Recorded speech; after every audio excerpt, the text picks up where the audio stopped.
ሰላም እንዴት ናችሁ? በዚህ በምንኖርበት ዓለም ውስጥ እንግዲህ እንደምናውቀው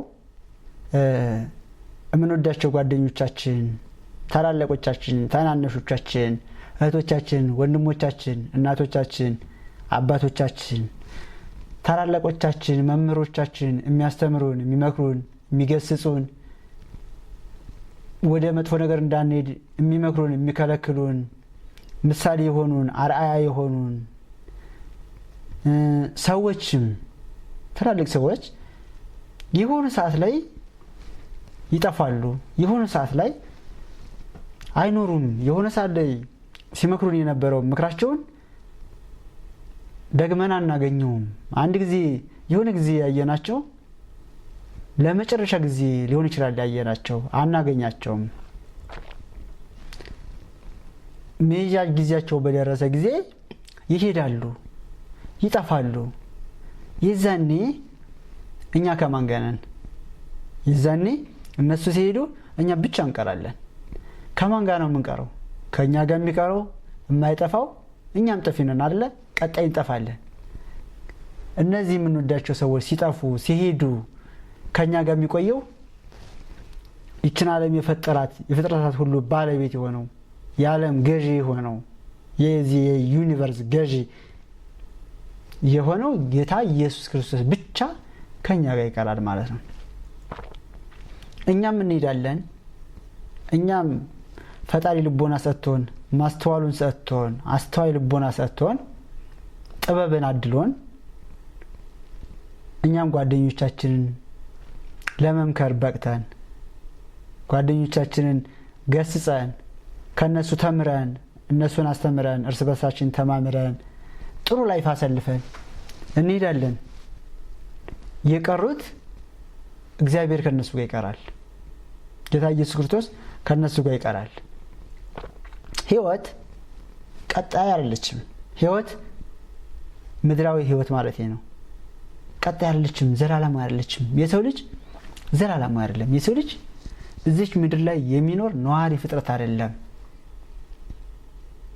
የሰው ልጅ የራሱ የሆነ መንገድ አለው። የሰው ልጅ የራሱ የሆነ መስመር አለው። የሰው ልጅ የራሱ የሆነ መነሻ አለው። የሰው ልጅ የራሱ የሆነ መዳረሻ፣ የራሱ የሆነ የመንገዱ ውጤት፣ የመንገዱ ጫፍ መጨረሻ አለው። እኛ የሰው ልጆች መነሻችን ከተስተካከለ መንገዳችን ያጥርልናል፣ መንገዳችን ይቀላል፣ መዳረሻችን ውጤታችን ውጤታማ ይሆናል፣ ውጤታችን በብርሃን ይሆናል። የኛ የሰው ልጆች በጊዜ ከተነሳን፣ በትክክለኛው መንገድ ከተነሳን ውጤታችን መዳረሻችን በጊዜ ይሆናል። ብርሃን እንደበራለን ትክክለኛው መንገድ ላይ ትክክለኛው መዳረሻችን ላይ እንደርሳለን ማለት ነው። የሰው ልጅ የተለያየ አመለካከት አለው። እኛ ኢትዮጵያውያን ለምሳሌ 130 ሚሊዮን ህዝብ ብንሆን እኛ 130 ሚሊዮን ህዝብ 130 ሚሊዮን ሀሳብ አለን። 130 ሚሊዮን መልክ አለን። 130 ሚሊዮን ውበት አለን። አንድ የሚያደርገን ምንድነው? ሰው መሆናችን ነው። ሰው ነን። ሁላችንም ሰው ስንባል 130 ሚሊዮን ህዝቦች ሁለት እጅ አለን፣ ሁለት ጆሮ አለን፣ ሁለት አይን አለን፣ ሁለት አፍንጫ አለን። አንድ አፍንጫ አለን። ያው ሁለት አፍንጫ አድርጉት፣ ያው ማለት ይገባችኋል። እኛ የሰው ልጆች እግር አለን፣ ቆመን እንሄዳለን። እኛ የሰው ልጆች ፈጣሪ ሲፈጥር ለሁላችንም ሳያዳላ የሰጠን ተመሳሳይ የሆነ መክሊት አለን። ይሁም አእምሯችን፣ ጭንቅላታችን፣ ህሊናችን ማሰብ ማመዛዘን እንድንችል እዚች ምድር ላይ ስንኖር ይቺ ዓለም የራሷ የሆነ ህግ አላት፣ የራሷ የሆነ ስርዓት አላት። ለምሳሌ ፀሐይ፣ ጨረቃ፣ ከዋክብት፣ እንስሳት፣ አራዊት፣ እጽዋት፣ ድንጋይ፣ ውሃዎች፣ በውሃ ውስጥ የሚኖሩ የምናያቸውም እማናያቸውም የምናቃቸውም እማናቃቸውም ሁሉም የራሳቸው የሆነ መንገድ አላቸው። የራሳችን የሆነ ህግ አለን። የራሳችን የሆነ ስርዓት አለን። ፀሐይ ለምሳሌ ጠዋት ትወጣለች፣ ማታ ትገባለች። መውጣት ባለበት ሰዓት ትወጣለች፣ መግባት ባለበት ሰዓት ትገባለች። የሆነ ሰዓት ላይ የሆነ ሰዓት አካባቢ ላይ ፀሐይ ቆይ በዚህ ሰዓት ፈጠን ብዬ ልጅ ብላ ፈጥና ትሄድም፣ ወይ ደግሞ ቆይ አሁን ረጋ ልበል ብላ መሄድ ከነበረባት ሰዓት ወደ ኋላ አትዘገይም። የራሷ የሆነ ህግ አላት። የራሷ የሆነ ስርዓት አላት። ፀሐይ ህግን ታከብራለች። ፀሐይ ህግ ወጥቶላታል። ይህ ህግ ምን ይባላል? ዩኒቨርሳል ሎው ይባላል። እጽዋትን ዛፎችን ናቸው። ዛፎች ኖ እዚህ ላይ ማደግ ይበቃኛል አይሉም። ማደግ ካለባቸው ያድጋሉ። ቆይ ከዚህ በኋላ ደግሞ ተመልሼ ትንሽ ቅጠል ሊሆን አይሉም። መሆን አይችሉም። የራሳቸው የሆነ ህግ አላቸው። ሰዎች የሆነ ሰዓት ላይ ወደ ገደል አለ፣ ሜዳ አለ። ሜዳ የተፈጠረበት የራሱ ጥቅም አለው፣ የራሱ ስርዓት አለው። ገደልም የተፈጠረበት የራሱ ጥቅም አለው፣ ስርዓት አለው። ጉዳቱ የራሱ አለው፣ የራሱ ህግ አለው። ኤቭሪቲንግ እዚች ዓለም ላይ ህግ የሌለው ፍጥረት የለም። እዚች ዓለም ላይ ሁሉም በህግ ነው የተፈጠረው፣ በህግ ነው የሚመራው፣ በስርዓት ነው የሚመራው። ሁሉም ነገር ሳይንሳዊ ነው። ሁሉም ነገር ጥበብ ነው። አንድ ሰው እጅ አለው፣ እግር አለው፣ አይን አለው፣ አፍንጫ፣ ጆሮ አለው፣ አእምሮ አለው። ይህ ሁሉ ተሰጥቶታል። ነገር ግን የሰው ልጅ አሁን ያለበት ውጤቱ የዘራው ዘሩ ውጤት ነው። ለምሳሌ አንድ ሰው እንደነገርኳችሁ አይን እያለው፣ እግር እያለው፣ ጆሮ፣ አእምሮ እያለው ወደ ገደል ቢሄድ ተፈጥሮ ምን ትለዋለች? ና ተመለስ አትለውም። ኖ እንደዚህ ትጎዳለች አትለውም። ለምን? የራሱ የሆነ አእምሮ አለው፣ ማሰብ ይችላል፣ ማገናዘብ ይችላል። አይን አለው፣ ማየት ይችላል።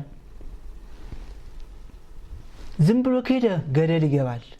ውጤቱ ጉዳቱ እሱን ይዋሃደዋል ማለት ነው።